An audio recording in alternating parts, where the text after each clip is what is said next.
100% Italian. I'm going to show you how I make my lasagna. These are my viral sauce and meatballs. You can find the recipes on my food tab. I have these ready. I like to put it in a disposable container. Just makes it easier after everybody leaves. I'm going to use the oven-ready lasagna by Barilla, shredded mozzarella, shredded Parmesan and grated Parmesan, pesto, shredded chicken that I just basically took right off a rotisserie chicken. I have ricotta cheese and eggs. I have ciliegina, which is a mozzarella ball. I'm going to cut the ciliegina in half. I can also use the mozzarella log. I just don't have one right now. I'm going to mix the eggs into the ricotta just to give it a little bit more substance. My ricotta blended with the eggs. I've got my mozzarella chopped, and I actually took about 9 or 10 meatballs and I just rough chopped them. I could have made baby meatballs, but I wasn't going to do that, so this will be fun. I'm going to start with layering the bottom of the pan with sauce. Then we're going to layer the oven-ready lasagna on the bottom. If I have extra pieces, I just break it up to fill all the little pieces in. You're going to put some more sauce just to wet down the noodles. I rough chopped the chicken and took out any of the skin. We want this to be a nice binding layer, so I'm going to put a light layer of chicken and mozzarella to really get this bound. I have several layers of cheese, so don't overdo it on the cheese on any particular layer. Add a little bit of sauce, and we're going to relayer our lasagna noodles, and I try to get them going a different direction. With the sauce again, have a baking brush to make sure that you get good coverage of your noodles. Oh, and this is the ricotta layer, and we're going to spread this out. Solid coverage all the way through. This really helps to bind the lasagna too.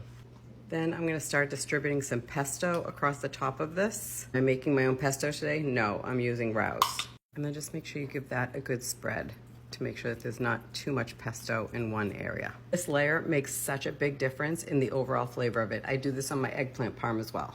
Another layer of noodles, another layer of sauce. We did a meat layer, a cheese layer. We're gonna go to another meat layer, and we're gonna actually put all these meatballs on there. Top this with shredded mozzarella and a little bit of Parmesan cheese.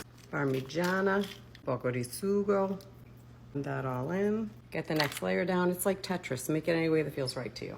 Wet the noodles, and we're going to go into our last layer, which we're going to make mozzarella cheese to really bind this and get this all nice and gooey and yummy. Spread out my ciliegina for the fresh mozzarella. I'm going to put some shredded mozzarella on top of it. Just wet down this top layer with another layer of sauce. Just brush every layer through. I just feel like when it cooks, it stays together better. We're gonna use the rest of our sauce and really wet down this final layer. I'm gonna top this with a final layer of mozzarella and then a nice sprinkling of Parmesan cheese on top. Sprinkle it with olive oil, and I do use the good stuff. Now you're gonna cover it with tin foil, shiny side down. Let this cook for about 45 minutes. Take the tin foil off, and we're just gonna put it under the broiler to basically bubble up the top cheese.